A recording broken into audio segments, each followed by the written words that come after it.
Hello, everyone. Welcome back to the Trading. I'm Shane Vernier, and this is the 9 EMA trading strategy.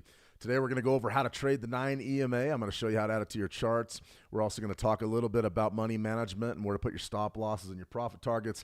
But it's all in all just a strategy session. So if you have any questions at all, today's a great day to ask them. We have a few economic events that we need to talk about, and we've got an interesting trade recap that panned out really a lot better than I thought that it would. Not that I wasn't confident it was going to win, but it was the way that the trade really cashed in without any pain. And that's one of the things that I really like about trading is when you hit it perfect and you hit your trade locations and your entries perfect, there's very little pain. And I've talked to a lot of traders. I've had a great opportunity to talk to a lot of traders over the past 2 months or so. One reoccurring theme that I see is folks that are dollar cost averaging into positions. Now, it's not necessarily that that's wrong, but when you add to a losing position, you really increase your exposure. And what I always like to say is, listen, let's keep our losses small and our wins bigger, and we can have an opportunity to really make some money. So that's one of the reasons why I do things risk versus reward the way that I do them. But when we get good entries, really the risk versus reward, none of it really matters. It's just a great trade. So I want to welcome everybody back. We're going to do a little trade recap. We're going to show you some of the new stuff we got over at Switch, and then we're also going to talk a little bit about why the markets are timid today, and there's a key reason why. And then we're going to trade the 9 EMA. I'm going to give the breakdown. We're going to get some entries. We're going to talk about how to add it to TradingView. We're also going to get into exactly how to put it on MT5 and get you up and running on all your platforms. So good to see everybody back. Team Marina, good to see you. T, I was hoping we'd do another 9 EMA session. Yeah, that's my pleasure. I like the 9 EMA. It's a pretty good strategy. The way that you make it really sing, though, is to understand how about where your stop losses need to be. And as soon as you know that, then the rest of it can kind of take care of itself. So it gives us good entries. It really gives us a good way to read the market as well. So I'm looking forward to getting into that. Let me see. Gordon Williams. Let's see. Can we look at the Japanese yen? Yeah, we'll look at the Japanese yen. Second thing up today. It's on the move for a lot of reasons because the BOJ is going to do something with interest rates, and it's going to happen relatively soon. So we definitely want to talk a little bit about the Japanese yen as well. Andrea Gorwal. Hey, Andrea, how are you? Hi, Shane. U.S. dollar Swissy trade was fire. Yes, it was. That's exactly where we're going to start. You read my mind.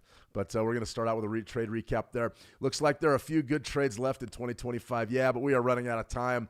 I feel like, honestly, I would say 2 days left. I would say today is not even really that great, but I would say tomorrow after CPI. Remember, we got CPI Live tomorrow. I'm going to have that for you bright and early. We've got CPI Live, and then we've also got Friday's trade, which I think could be pretty good.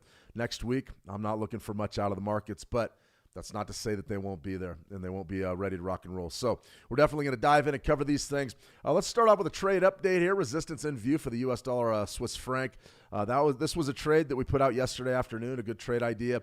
And remember, these trade ideas are not financial advice.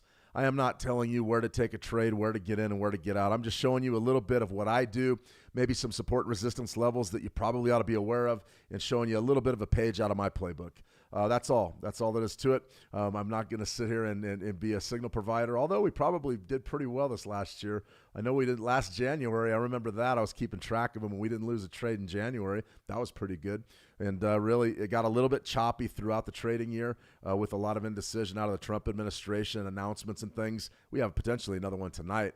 But all in all, I feel pretty good about where the trading is at. I feel pretty good about where my trading's at going into 2026. And I also think we've got some traders here that have developed a lot, an absolute lot over the past few months. So this is one of those streams where ask questions once we start going over the 9 EMA, and we'll get it up and running. So Marcin from Ireland. Hey, Shane, Marcin here. First time joining live. I usually press and replay. That's great, Marcin. Good to see you. Let's see. Tina Jean, good to see you. Hi, Tina. Welcome, welcome, welcome. All right, let's start out with our trade update. You've got 38% with 79.85. We were looking to sell 79.79s here in this Swissy trade. Really a beautiful trade. No two ways about it. I mean, you can see the market structure here is that classic L formation that I'm always talking about, that capital L, where we just sort of run and rotate. I absolutely love a run and rotate, especially when we're getting into that slow part of the trading year. When you have a situation where a clearly defined resistance level is present, or even a support zone is present, you've got a really great chance to trade flat markets and trade them well. So I'm one of those traders that would love, really likes to trade trends. I like to trade pullbacks. I like to get involved with price action. But man, when these markets dry up and they flatten out, you can do very, very well just by understanding the basics of supply and demand, but support and resistance. I favor support and resistance. A lot of folks love supply and demand, but I like support and resistance. I'm old. I'm a veteran trader, that's for sure. Let me see. Lita, hi Shane. Have you got a stream today? Yeah, I'm already up and live. Oh, you know what? I didn't drop it in the in the live chat here. No kidding. Well, hang on 1 second. Thanks for reminding me. Just don't really seem to remember much this time of year. It's one technical error right after another. That's for sure. 1 second, everybody. Just sit tight, and we will be live in the How to Trade trading room.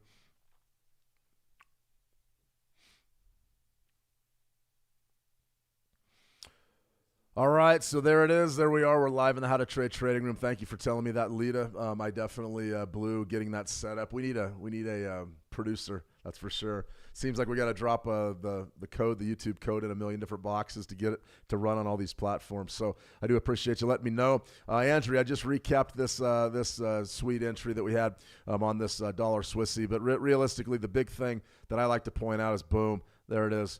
That's the formation, run and rotate. And the beauty about the rotation is when the market's dead, you have a really great chance to sell the top if it's a good, nice resistance level. So that was good stuff. I really appreciated that trade. It was a very good one as we roll towards the holidays. Like I just said, you're probably going to have a pretty good trading day tomorrow and maybe Friday, but I'm not expecting much of anything to happen next week. Okay, U.S. dollar, Japanese yen. This one goes out to Gordon.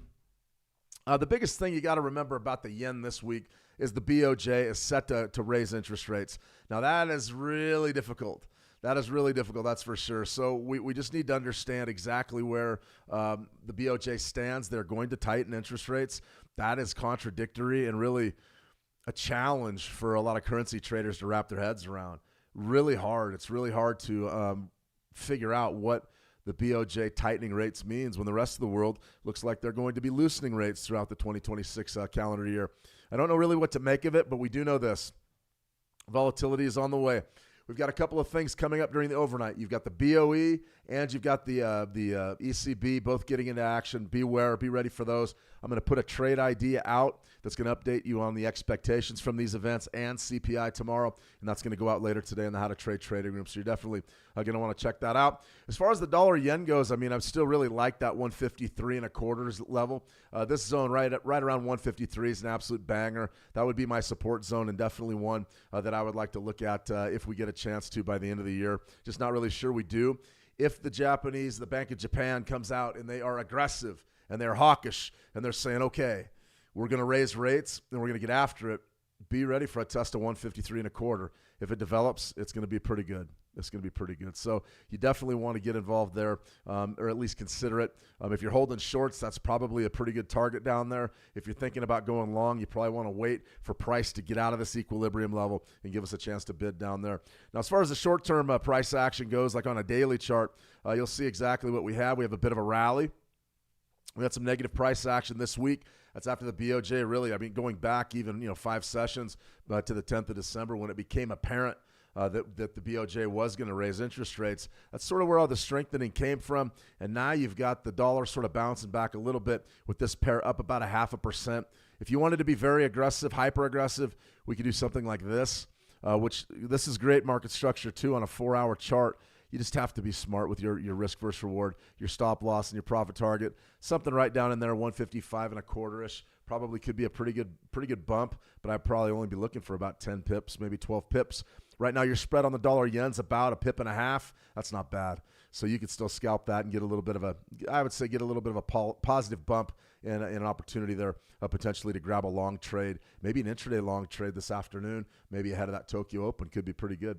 So I'm watching that closely as well. But to be real honest with you, I'm interested more in CPI, tomorrow's CPI Live, and we're going to have that up and running for you as well. So we want to get you sort of acquainted with the new switch markets. This is the updated website. A lot of new features are going to be coming online. There's going to be a lot of things going on over at Switch Markets. So if you're interested in potentially becoming a trader in 2026, Switch Markets is one of those places you probably ought to check out. At least it's worth a look. You've got a lot going on here with there's potential leverage. Leverage is going to vary a little bit depending on municipality. So you're going to always want to check where you're at and what kind of leverages are legal. But the zero commission account's always attractive. Deposit withdrawal fees are nothing, minimum deposit 50. So it's really just a great way to get involved in the markets, even if you don't have much money to do so. 3 easy steps: open an account, deposit funds, and start trading. And they've got you covered. They've got everything you need to really cover you up. MetaTrader 4 and 5. There are some rumors about other platforms potentially becoming available later in the calendar year. I'm going to stay away from those right now, but right now you are up and running with MetaTrader 4 and MetaTrader 5. You've also got the ability to use our Pine connector, which means you can pass through that TradingView account, get those alerts to execute on your MT5 automatically. So thousands of markets globally, everything you need: Forex, metals, indices, CFD, stocks. That's interesting to me. That's one of those where I'm almost sorry that I'm in the United States, because then I don't get to trade the CFD shares. Just have to trade regular stocks, but that's okay too. Digital currencies, you've got crypto. Everybody's trading crypto these days, so crypto's available. Fast and simple funding. You've got all this stuff, all of these options. And then you've also got an Ask AI, which is in the customer portal. It's going to be complimentary for really all your funded traders. And just take a look at it. This Ask AI is a neat little widget. I was working with it the other day. You can ask them anything you want. Like, how might the upcoming CPI report impact the USD? And boom, it's going to give you the full write-up and what the expectations are. So this AI is actually in the customer portal. Pretty good stuff. And then if gain a trading edge with our AI trading agent, that's one of those features with Algo Builder. Trading analytics, track a trader, trading VPSs, Algo Builder, Pine connector. I mean, these are all features for your funded traders, your funded accounts. So if you're looking for value added, really difficult not to start with switch markets. So you definitely, there's a lot of value there, and there's some things that we're working on that are going to be potentially very good for active traders. So that's just sort of the new platform there. We're going to get into more of that and some of those features as we move forward in time, probably early 2026. We'll have a lot of that broken down for you, but a lot of good stuff there that can get you up and running really quickly. Okay, here's the big thing that's messing with the markets right now. Trump to tout accomplishments in address to nation on Wednesday. White House says, well, we don't know what Trump's going to say, and we never really know what Trump's going to say. But tonight is a big-time address. It's going to go nationwide. There's some things out there that are potential topics that could move our markets. And it's one of those things where Venezuela is going to be a big one. There was a full blockade put into effect, I believe, in the last 12 hours over Venezuela oil tankers. And that's going to be something that's probably going to be addressed. We may get a hint that there's going to be further actions coming from the Trump administration against Venezuela. So that's clearly going to impact your crude oil market. There will be some talking points about Russia, Ukraine in there. Those don't move the market much anymore, not from Trump anyways. They don't shake things up like they did over the summer. There's going to be some comments about some of the scandals that are going on right now here in the United States. There's going to be compliments on the political violence, which is picking up. So we got to really, be ready and brace yourself. And that one's coming at you at about 8 p.m. Eastern, 8 p.m. Central tonight, 7 p.m. Mountain Time, and 9 p.m. Eastern. Probably most of you that are in the UK or the EU, you're probably going to be sleeping during this event. But just remember that if you go to sleep holding a position and you wake up and there's a big move, this is why, because nobody really knows what Trump's going to say. To tout accomplishments, that's going to be part of it. But I'm sort of expecting a real hardline engagement here because of the news cycle has just been absolutely brutal, and the approval ratings are way down. And that's just the way that it looks here in the United States. So let me see. Tina, that looks cool. Yeah, some of the features that we have on Forex signals, or not Forex signals, excuse me, but switch markets, is they're going to be pretty good. And I've got sort of the inside track on about 4 or 5 more features, but we'll talk about those when the time comes. Should be a pretty exciting year to be with Switch. You got credit bonuses. They've got everything you need. So feel free to get up and running with them when you're ready to dip a toe into the live markets. That's for sure. All right, here we go, 9 EMA. The reason why we're doing the 9 EMA today is backed by popular demand.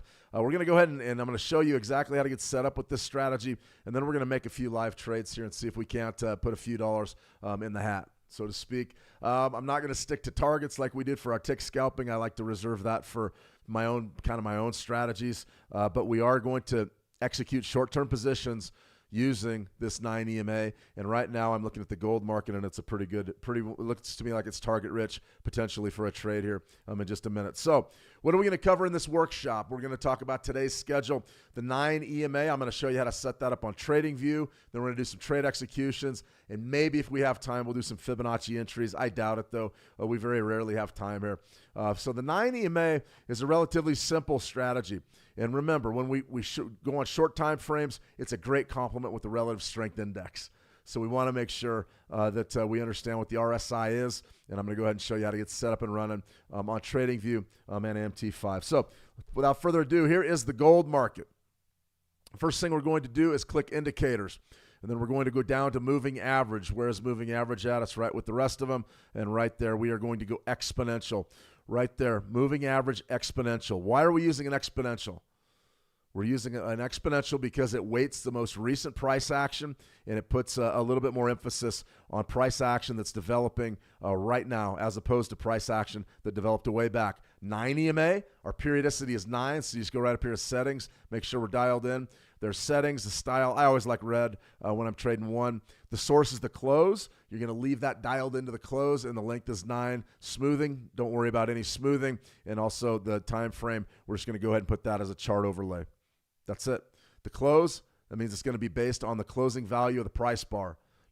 Okay, so unfortunately, we've already missed this trade, and it just went, and I knew that it was as soon as I looked at it, and that's fine.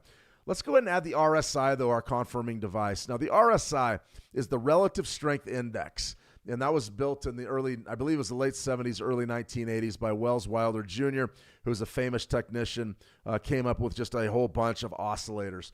So the RSI is an oscillator. So when we look at the relative strength index, we're thinking about identifying a market that is overbought or oversold.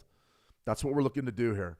So this market right here is going to be overbought or it's going to be oversold when price is outside of our envelope on the RSI. Now, as far as our RSI settings go, I use the factory settings. I don't change them at all. RSI length is 14. The source is the close. The smoothing, I leave it all the same. I'm not concerned about any of that. I want the basic format that Wells Wilder Jr. used, and there it is.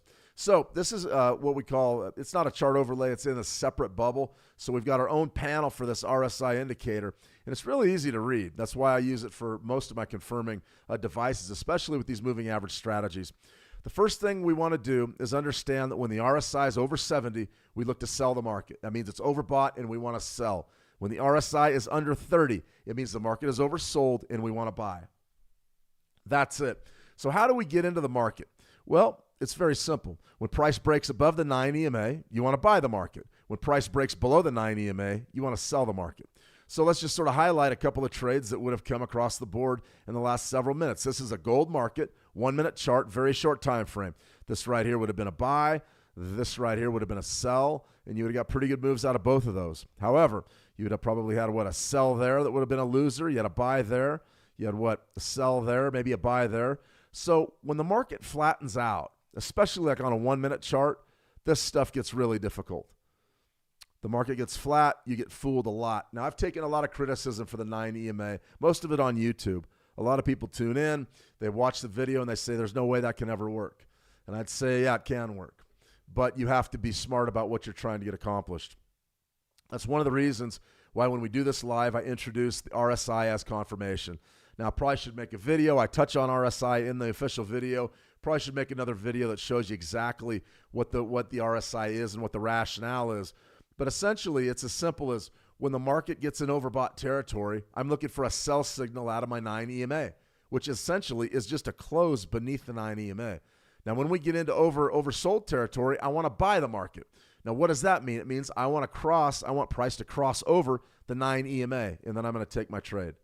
So right here, what do we have developing? We've got our RSI is down there right around 39. Okay, so we're coming off nicely. I'm just focused on the purple line there. I'm not focused on the crossover. You really don't need any of that. We're just focused on the same basic RSI event.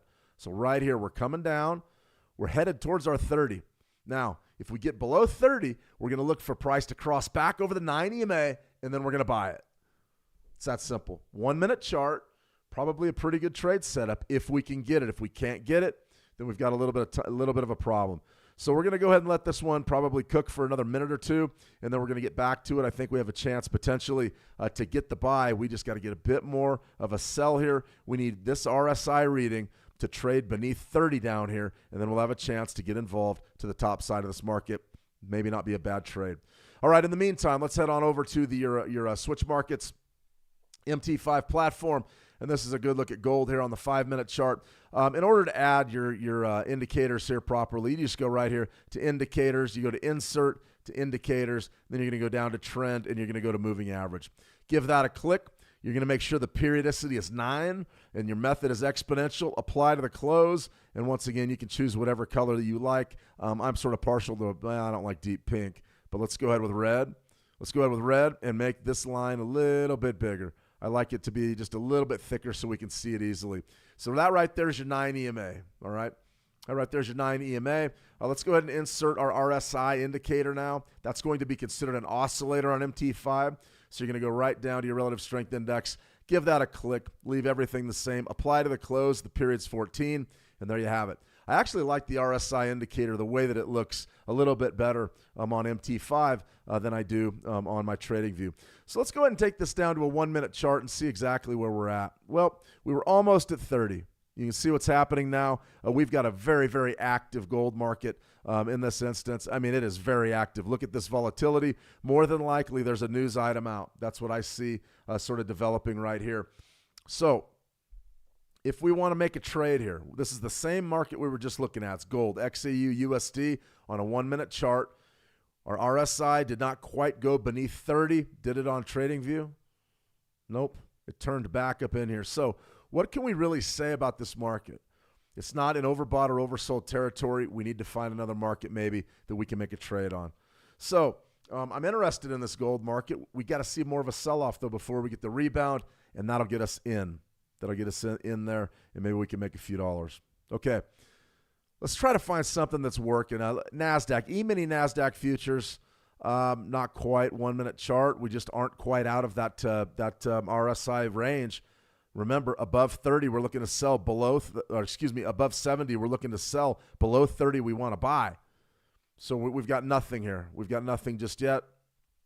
See if we can find something a little more volatile. How about the ES? E-mini S&P 500? Nope, that one's not working. How about silver? Let's go to silver on the 1-minute. Nope, we're still sort of log-jammed inside of our RSI range. Not uncommon for this time of day in the United States, but still, we would like to get a trade. All right, let's go to the U.S. dollar, Japanese yen. Interesting. Okay, so this would be a potential trade. Now, what do we have developing here? This is a 1-minute chart on the dollar yen. Now, I don't particularly like trading 1-minute charts on your Forex pairs. As you can see, the market really isn't doing much of anything. It's moving in fractional pips. So it's going to be difficult to get a decent profit target, at least using a 1-minute chart. However, you'll notice right down here on our RSI, we are above 70, so we're looking to sell this thing right now. In order for us to sell, we're going to have price cross underneath the 9 EMA, and then we can take a sell. We're not quite there yet. Let me see, T Marina, what about the Euro USD? Yeah, let's go ahead and look at it. It's close. You know, you're right down here. We had sort of the low bottom out right around 35. We're just not quite in oversold territory, but we're close.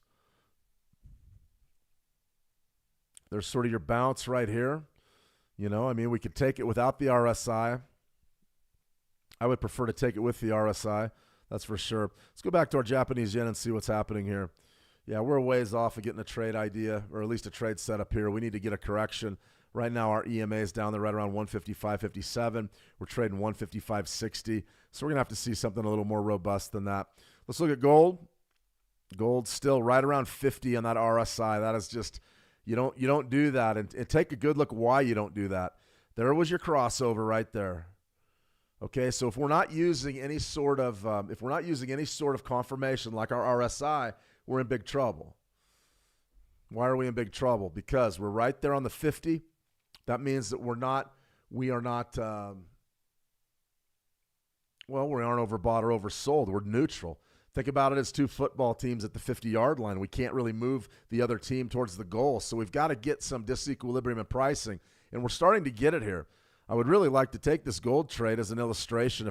Probably a very quick scalp here, but we've got to come down a little bit more. Something to think about there. Let's go ahead and watch this for another few minutes, and then I'll sort of jump around. We should be able to get a futures contract trade. We just got to hit a few of the more volatile contracts. Market's flattening out, though, and that's really trouble for these real short time frames. A lot of times, you're really well served at stepping back to a 5-minute chart, something like that, where you got nice peaks and valleys. But we want to execute a few trades here, so we're going to stick with that 1 minute.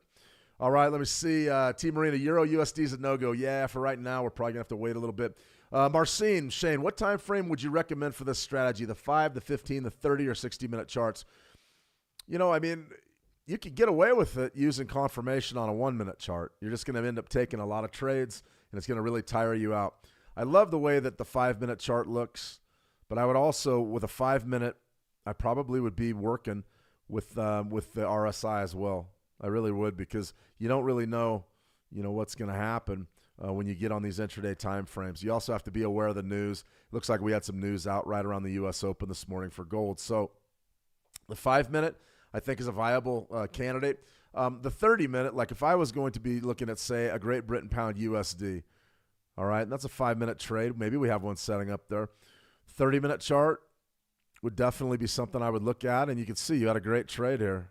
You really had a great trade, no question about it. Now, what makes this one special, and, I didn't go through and cherry pick this. We just are flipping around, finding the setups. But so what you have here is you've got 12 a.m. my time, which is about an hour before the London Open. London Opens, I believe, about 1 a.m. my time. So I don't trade many London Opens. But you can see what Marcin on this 30-minute chart, you can see exactly what happened. Our fundamentals for this strategy, our technical setup for this strategy is absolutely fantastic. RSI, look at where it's at. Deep into oversold territory. If that's the case, where's your stop loss going to be?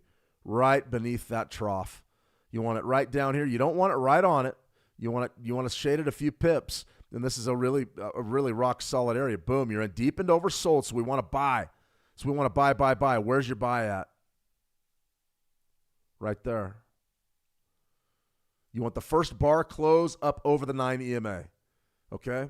What does that mean exactly? It means you want the first bar close over the 9 EMA. That's your buy signal. That's your trigger. That's what gets you into the market. Now, the problem that we run into a lot of times is traders are anxious.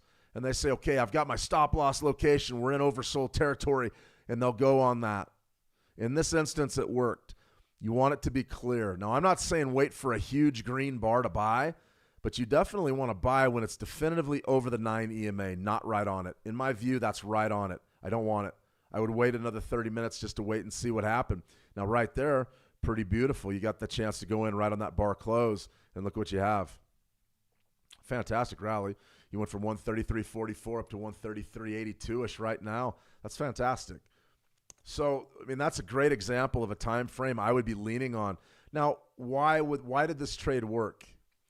Well, you're trading it at the right time. If you were going to trade the Great Britain pound USD on a short time frame, an intraday time frame, and you were looking for volatility, when would you trade it? You'd be trading it during the London session and, more importantly, the London US overlap. Now, take a look at our volumes on this chart.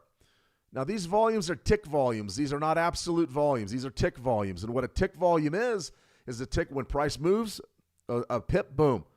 That's counted as one. So if it goes 1, 2, 1, 2, 1, 2, up or down, up or down, up or down, that's all the different movements that develop during that 30 minutes. A lot of folks really prefer tick volume because it shows you how active the market is. I like absolute volume, which is the number of lots that change hands. Very difficult to get that information on OTC markets. So I look at that for futures trading. But this gives you a pretty good idea. Okay, volume, the tick volume picked up right around when? That London Open. Then it sort of stabilized, and it was nice and steady. And then during that London-U.S. overlap, it kicked up. And that's exactly when you want to be trading something like this compared to sort of later in the U.S. session. I was talking with a trader about this yesterday, and I said, the thing about trading late U.S. session is it's not real great, especially not for Forex. Now, if you're trading stocks, that's something completely different. But for Forex pairs, you can see the volumes really start drying up in those afternoon hours. So then you're sort of right back to needing a range to develop or participation on your Tokyo Open.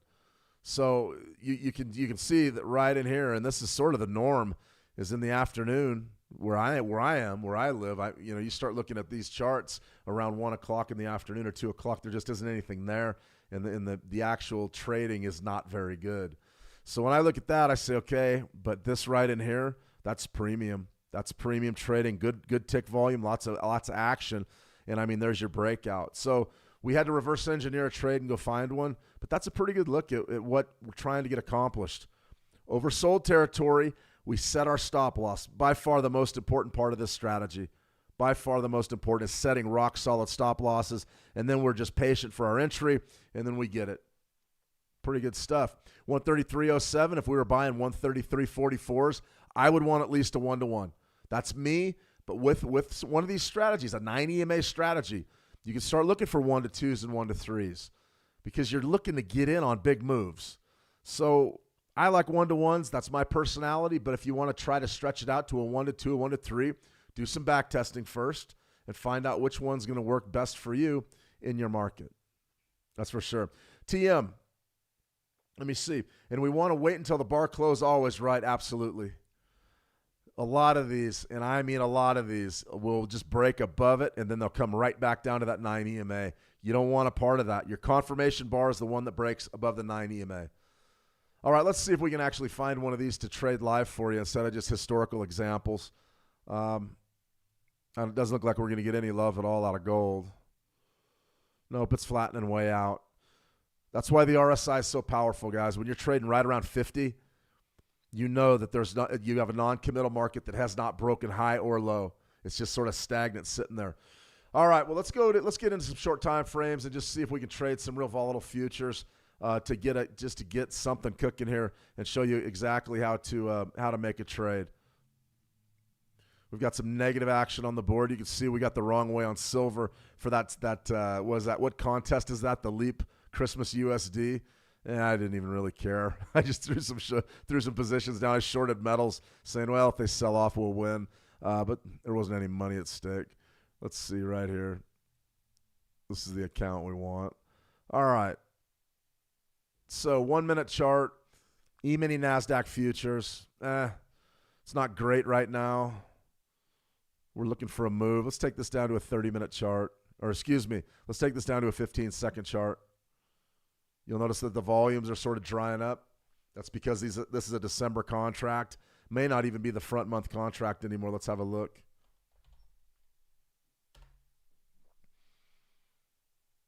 Remember, if you're going to do this with a futures contract, you need to always be trading the one that's got the most volume on it. I haven't really been looking at the E-mini NASDAQ very often at all. Let's go right here to the NASDAQ 100, E-mini NASDAQ. That'll be the NQ.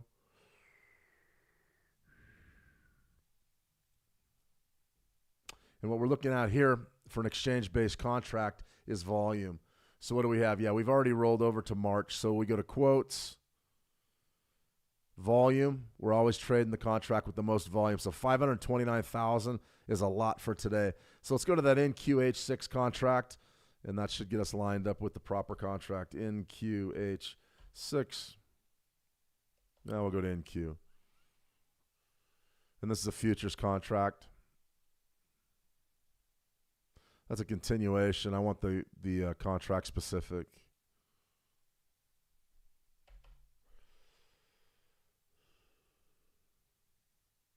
We want March. Remember, these are quarterlies. Okay, so a 15-second contract, a 15-second trade. I mean, this is hard, to say the least, just because things happen so fast. Let's go ahead and get rid of that. So right here, what are we looking to do? We're looking for this price to get outside of our RSI. Now, if you're going to try to trade contracts or strategies on like a 15-second chart or a 30-second, you've got to have some sort of confirmation device. I wouldn't do that. I absolutely wouldn't do that. You'd want to be you'd want confirmation. So at this point, we're waiting for the market to move away from 50, and we can't get any of these things really to move. So we haven't been able to execute a trade. And that shouldn't surprise anybody because we are in rotational markets. We're in holiday trading. So right here on a 15-second chart, we're waiting to get out of whack, out of this above 70 or beneath 30. You can see it does not take long, but we're just not moving anywhere. So if we're not moving anywhere, let's take this time frame down to a 5-second chart. Okay, so if we're in a 5-second and we're still right around that 50-yard line, right around the 50 in the RSI, I mean, it's just the market's not moving at all. It's not moving at all. And if it's not moving, we got to be very careful with what we do because we could get chopped up. Now, could you theoretically trade 5-second charts? Yes, you could. And there's people out there that do them. I spoke with a trader not too long ago that was making 280 trades a day. The problem with that is you've got to be very, very good with your fills, and you've got to really know what you're doing with your executions because you're going to lose more trades. You're going to win more, but you're going to lose more. Your winning percentage will go down, probably the lower in time frame that you go. So a 5-second chart, you can see we're still not deviating really at all from that 50 in the RSI. So, I mean, this is what it is. You're sitting here waiting. Kind of frustrating. We usually have a chart or a trade by now, and I would like to execute one just to sort of show you guys what it is, but it looks to me like it's just not going to cooperate. Let's go down to gold futures. Well, there's a decent bump right there. Okay, so here's gold futures, 15-second chart. Same basic thing is happening. We're not getting really any movement at all. Crude oil, you can see that January, there's just no volume in there for this type of trading.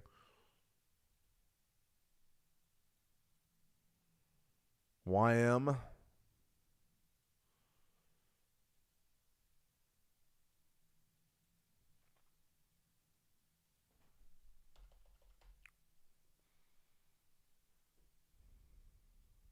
Let's get on that March contract. Okay, we potentially have a trade here. All right, this is going to be your E-mini Dow. And essentially what we're doing is we're waiting for this RSI to tick just a little ways above 70. And you'll notice, I mean, really the rule today is rotational trade. I mean, we're just not seeing any trends. We're not seeing anything that's really super volatile. And you can tell when you go to a 15-second chart or a 5-second chart and you're not getting outside of the RSI very often, that really should be really a sign that nothing's going on in the market. That's for sure. Let me see, Gordon Williams, so don't use the 20 moving average. On this strategy, no, Gordon. You're just going to be using the 9 with the RSI. Okay, so, I mean, do we have a trade even setting up here? This is the E-mini Dow futures. We're sort of looking to the top side of this. Top side is just not, it's at 69.02. It's not above 70. It's got to get above 70 for us to get a trade, and we just don't have it. It's not happening.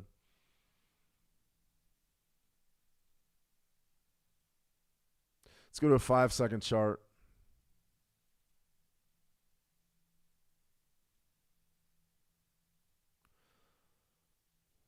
Yeah, it's just the time frames are too small.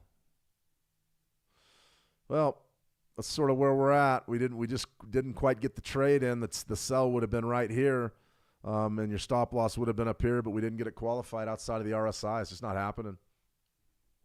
Slow, very, very slow.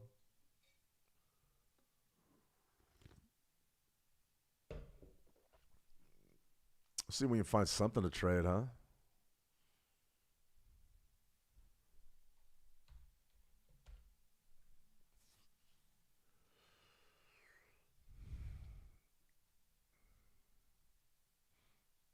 Back to the NASDAQ. Typically, the E-mini NASDAQ 100 is the most volatile and usually gives us trades, but we're just not getting it. Let me see. US 500 on the 5-minute. All right, let's check it out.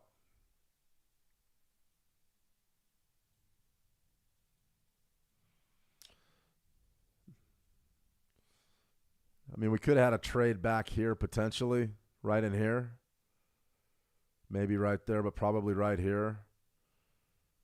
But right now, I mean, that was a while ago, so that would have been early session. Probably would have got stopped out right there. So for right this minute, we're looking for one. It's just not showing up, guys. It's just not showing up.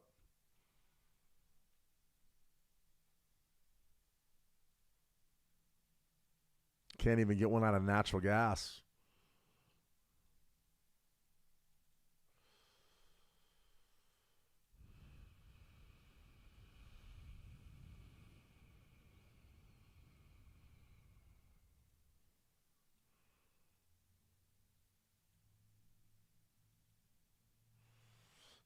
Look at that. Can't even get natural gas out of it. Well, that's about a wrap. We searched the markets high and low and just couldn't quite get a setup for us. As far as really what to look for in the coming hours, you really would want to be ready for CPI tomorrow. Be ready for CPI live. I'm going to be back and ready to rock and roll there, and we will be covering that live bright and early tomorrow. But this was the 9 EMA, so just remember that that's pretty much how you trade it, and that's what a lot of trading days look like. If you can't find one, you can't find one. It's going to be pretty tough to get into the market with any meaning today. It's just whipsawing. It's really dead, to be honest with you. Let's go to US 100 again. All right, potentially here on the 1 minute, we have one setting up. Let's see. Okay, we've got a potential buying opportunity here. Okay, so our low right now on the RSI is 28.5. So 28.5 is going to put us in a position in the next 18 seconds to potentially put a buy down. And we're going to want to buy as soon as we get the price to cross back over our 9 EMA. Now, on a 1 minute chart, that's going to be significant. Let's back this down to a 30-second chart and see if we can just get an execution. Okay, we're ready to rock and roll here. Let's go to a 15-second. I've used that in the past. Okay. So what we've got here is we've got price deep into oversold territory. You can see we've dropped beneath 30. That means that we're looking to buy. But in order for us to get our buy signal, what has to happen? We have to get a break and a bar close above our 9 EMA. So right here, we're looking at our 9 EMA. It's not that far away, really. We could definitely get in on this trade, but this would be a buy setup. Okay, so right here, maybe we get it, maybe we don't. The key thing that you need to remember is don't lose your patience. Don't lose your patience. Be patient. So we've got a buy, we've got a market order, and we're going to send them as soon as we get a bar close above our 9 EMA. So right here, do we want to send it right there? Okay, it closed above it. Boom, we're gone. So that's going to be our trade. Where's our stop loss going to be?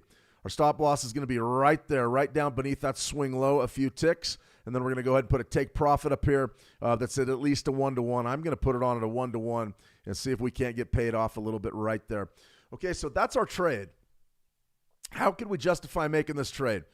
Okay, we were deep into oversold territory right down here. There's our stop loss. That's the number one thing that you have to remember when you're looking at making these trades. Identify your stop loss. That's going to be the key to everything for you. If you can't do that, it's really difficult to trade this strategy. So that right there, that low corresponds with your big dump on your RSI. RSI goes down right there, deep into the red. You can see it's way beneath the 30 down there at about 16. That is our stop out position. So all right, now our mentality is relatively simple. We believe that at least a short-term bottom has been put into this market. Not a huge bottom, not a daily bottom, not an hourly bottom, but a 15-second bottom. That means that swing low we're betting is going to stay valid until we at least get a bounce to the top side here. That's it. So this is what I would call short-term trading, holding a short-term position in the market. We've got long. We're starting to trend a little bit higher here. Am I confident? Well, I feel pretty good about our stop loss. I mean, if the market goes against me and does sweep me out of there, we lose, but that's all right. That's what trading is about, is winning and losing. You can see on a day like today, we're off about 1.30% in the US 100. It's not a trend day. You're off only about 1%. A lot of folks would call this a trend day. It is not. We had a little bit of selling pressure over the last 15 seconds, but you got a serious value area up here right around 24,750 and even higher up in here right around 24,850 and whatnot. So to me, it's not the biggest trend day in the world. Are we fighting the intraday pressure? Yeah, we're fighting it.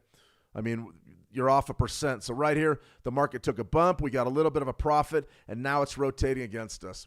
This is where you have to rely on your stop loss to be sort of the end-all, be-all. Now, a lot of people that don't use stop losses, it's not intuitive for them. They say, Shane, if you liked the long there, why do you have a stop loss on it? And the answer is it's to make sure that we do not get taken to the cleaners. I want to make sure that I get out down there, that I have a way out of this market if things don't go well. That's the bottom line. And if you're risking 1 to 3% of your account balance, then you can take a $334 risk and say, yeah, it's not really going to kill me if I win or lose. If it's a 0.5%, something like that. Biggest thing that we have to stress on the 9 EMA is that stop loss means something to us. It means if it gets taken out, more than likely we are going to go lower. And that's exactly what's developing here. The market's sort of flattened out over the last couple of minutes. We're sort of staggering around. We're not out of the trade yet by any stretch of the imagination, but our stop loss is what's important. It's not necessarily your profit target. Your stop loss is what's important. So a lot of folks, they don't use stop losses, and that's okay. You just make sure you don't take that catastrophic hit and lose 2 or 3 trades in a row. When you really get dumped on your head, it's hard to come back from. So this right here, we know exactly what our risk is. We know what we want out of this trade. Big picture, could you put this trade on for more? Sure. You could take it up for a 1 to 2. You could use market structure and go, yeah, I want to hit. Let's go for that, that top right there where we're making a 1 to 3, 1,000, 1,000, something like that. We're risking 335 to win 1,000. A lot of conventional traders will tell you to do that. A lot of folks on YouTube will say at least a 1 to 3, 1 to 4, 1 to 5. For me, I like to win. I like to win a lot, and I built that into my own approach to the market. So I would be looking for something right in there, right around that 1 to 1, and that would put us sort of at the top of this market structure, right in there. It's not a bad trade.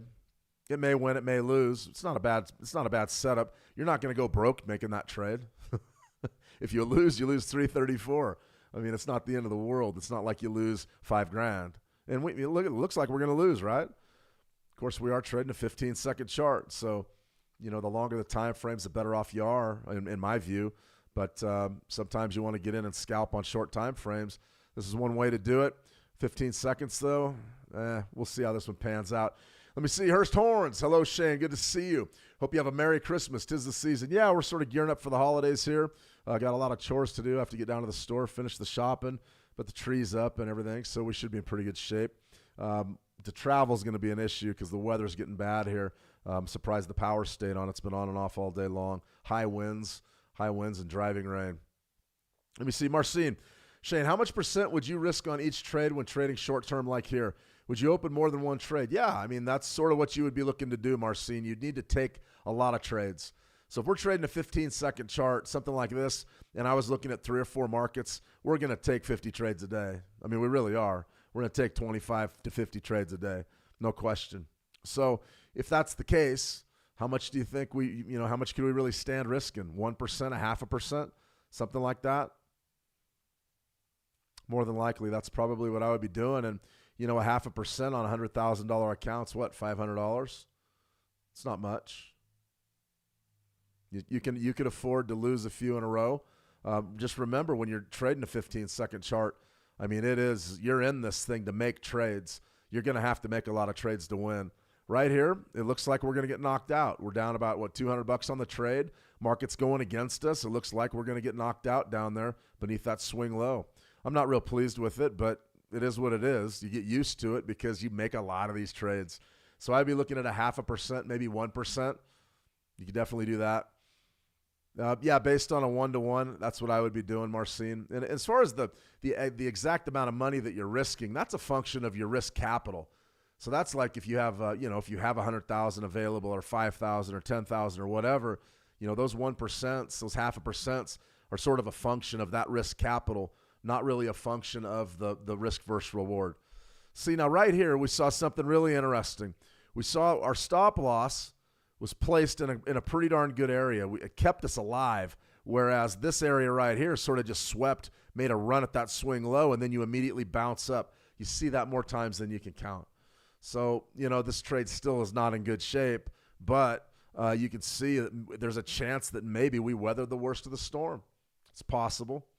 Let's wait and see how the next few seconds pan out. But right there was your stop loss.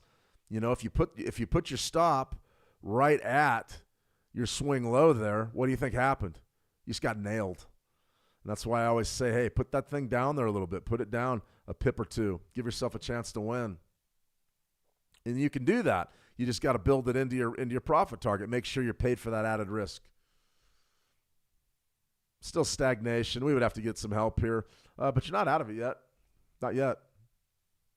Let me see. Hurst Horns. I trade a system of EMAs and always find that they work better in pairs. You need a slower EMA to pair with a faster one for a higher momentum context. And that's a good point, Hurst. I mean, that's why I like the 920. But as far as a 9 EMA strategy, where you just want to get in and out of the market a lot and build a scalping approach that's based on volume, high volume, you're going to get a lot more trades on just a regular 9 EMA than you are with a 920 crossover or a 5813 crossover. But it's a good point. It's a good point. Let me see, Jason, big game week. Yeah, that's a fact, Jason. $725 to get into the Montana State game. Unbelievable. Tickets at the 50 are going for $5,400 a piece. That's unreal. The prices are unbelievable. I'm going to be watching it on TV. Too rich for my blood. Let me see. Hurst Horns, at least have a 5,200 as a guide. Like, don't trade against the 5,200. Stay in line with them, especially on the lower time frames. It can save your ass not to fight momentum. Well, it's the truth. That's one thing about this 9 EMA where, does it give you a very good read on momentum? Not really. Not a robust read like a 5813 or a 920, but it does give you a good area to stop yourself out at. And our stop loss, if that thing stands up, we got a real good chance to win. But the question is how long does this take? Do you sit here the rest of the day? It looks to me like we're just sort of on life support. The price is trickling down against us.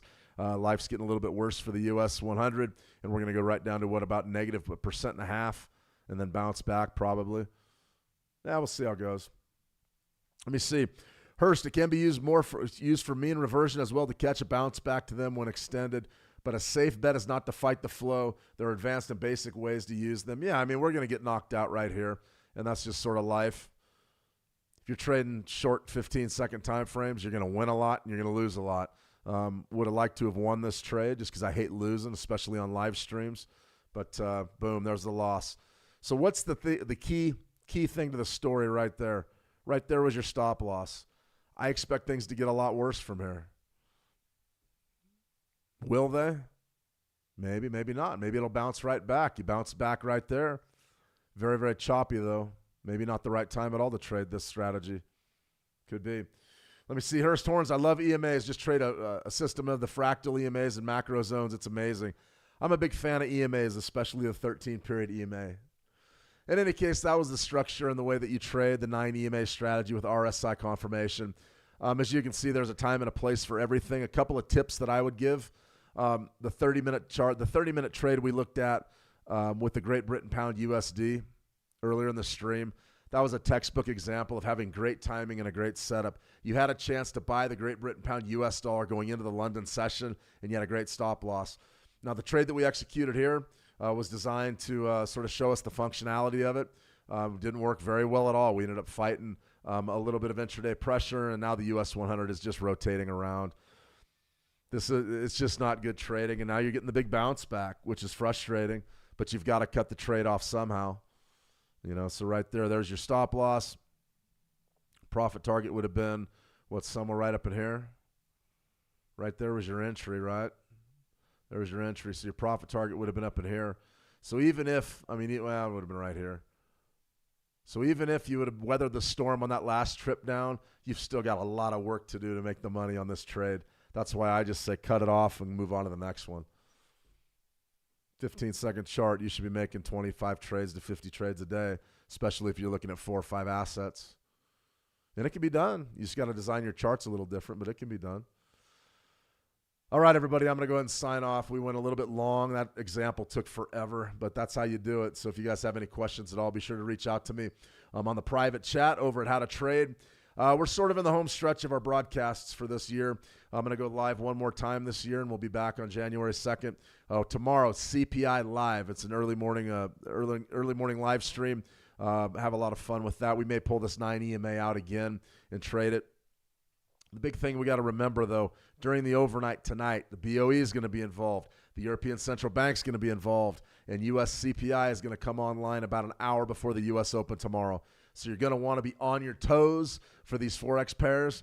It's not going to be it's going to be contentious. There's going to be some volatility. That's just sort of the way that it is. As far as the rest of today, remember, Trump addresses the nation tonight. Going to be 9 p.m. Eastern.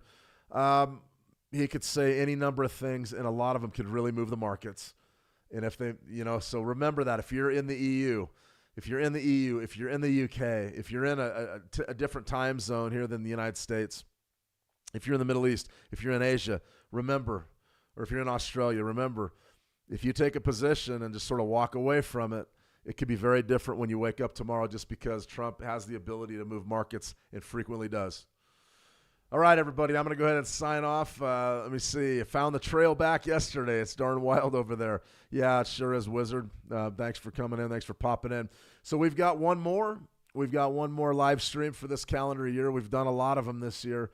Probably, a few, at least 300 of them, I would think, 250, something like that. So we've done a lot. It's been good. We've had a lot of winners, had a lot of losers, but it's been a positive year, as always. Many thanks for showing up and watching the live streams. That's what keeps us going. We've done a lot of strategy stuff this year. We're probably going to do more next year.